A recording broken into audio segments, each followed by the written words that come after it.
नमस्कार, मैं doctor Nemichand, assistant professor, government law college Pali. भारतीय साक्ष्य अधिनियम के अंतर्गत हम पढ़ रहे हैं सुसंगत तथ्य।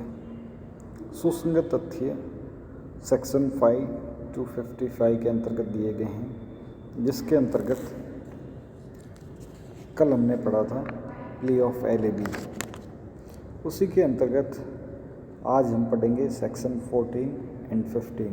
सेक्शन 14 भी एक प्रकार के सुसंगत तथ्य के बारे में बताते हैं। वो तथ्य कौन कौन से हैं? मन या शरीर की दशा या शारीरिक संवेदना को दर्शित करने वाले तथ्य। इसके अंतर्गत निम्नलिखित प्रकार के तथ्य को सुसंगत बताया गया है। मन की कोई भी दशा, जैसे आशय अर्थात इंटेंशन। दूसरे प्रकार का तथ्य है ज्ञान अर्थात नॉलेज। तीसरे प्रकार का तथ्य है सद्भाव, गुड फेथ। उसके पश्चात है उपेक्षा, नेग्लिजेंस। उतावलापन, रैशनेस। किसी विशिष्ट व्यक्ति के प्रति वैमनस्य, इलविल या सदिच्छा, गुडविल आदि दर्शित करने वाले अथवा शरीर की या शारीरिक संवेदना की दशा का अस्तित्व अर्थात किसी पर्टिकुलर पर्सन की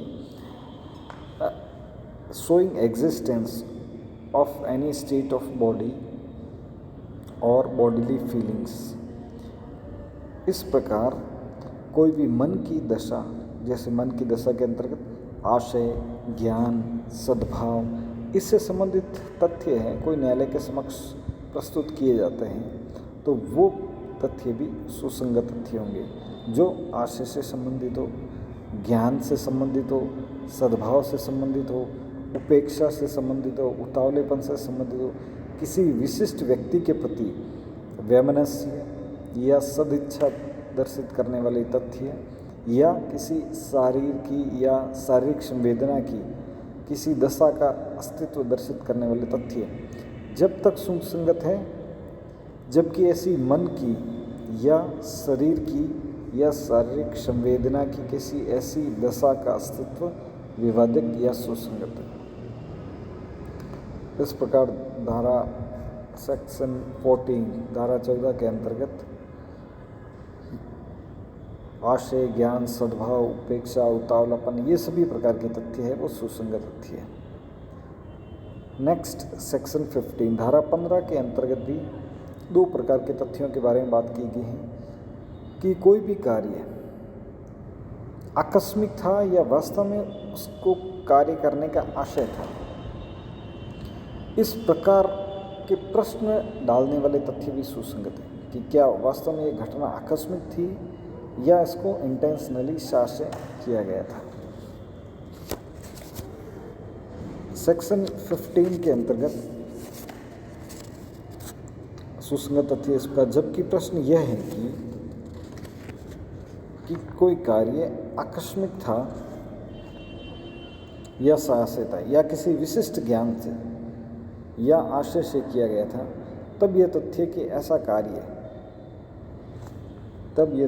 ऐसा कार्य समरूप घटनाओं की आवली का भाग अर्थात एक सीरीज ऑफ एक्ट का भाग था या नहीं है, जिनमें हर एक घटना के साथ वो कार्य करने वाला व्यक्ति संपर्क था, सम्मिलित था, यह सुसंगत तथ्य। अर्थात कोई भी व्यक्ति है, कोई कार्य करते समय वास्तव में वो कार्य आकस्मिक हुआ था, एक्सीडेंटली हुआ था, या उसको उस कार्य को कारित करने में उसका कोई इंटेंशन था। ये दोनों प्रकार के तथ्य भी भारतीय साक्ष्य अधिनियम के अंतर्गत सुसंगत तथ्य हैं। इस प्रकार धारा 14 और धारा 15 के अंतर्गत हमने देखा दो प्रकार के तथ्य हैं, वो सुसंगत तथ्य हैं। अब देखते हैं सेक्शन 15 के अंतर्गत उदाहरण कि ए पर यह अभियोग है कि अपने गृह के बीमे का धन अभिप्राप्त करने के लिए उसने उसे जला डाला। प्रश्न ए पर यह आरोप है कि उसने बीमा कराया था घर का और उस बीमे के धन का प्राप्त करने के लिए उसे जला दिया। तो जो भी तथ्य है कि वास्तव में उस घर को उसने इंटेंशनली जलाया या एक्सीडेंटली वह घर जल गया, इस प्रकार के जो भी तथ्य न्यायालय के समक्ष प्रस्तुत किए जाएंगे वे तथ्य कैसे होंगे? वे तथ्य न्यायालय उन तथ्यों को सुसंगत मानेगा। इसी प्रकार से दूसरा उदाहरण देखते हैं। बी के ऋणियों से धन प्राप्त करने के लिए ए नियोजित थे। ए का यह कर्तव्य है कि बही में अपने द्वारा प्राप्त राशियां दर्शित करने वाली प्रविष्टियां करें। वह एक प्रविष्टि करता है जिसमें दर्शित होता है कि किसी विशिष्ट अवसर पर उसे वास्तव में प्राप्त राशि से कम राशि प्राप्त हुई थी, कि उसको धनराशि है वो कम प्राप्त हुई। प्रश्न यह है कि क्या यह मिथ्या प्रविष्टि थी, आकस्मिक थी या साहस्य थी, कि क्या उस व्यक्ति ने कोई भी प्रविष्टि की जो रुपए देने की प्रविष्टि थी वह वास्तव में आकस्मिक थी या उसने इंटेंशनली ऐसा किया। इस प्रकार के तथ्य भी सुसंगत तथ्य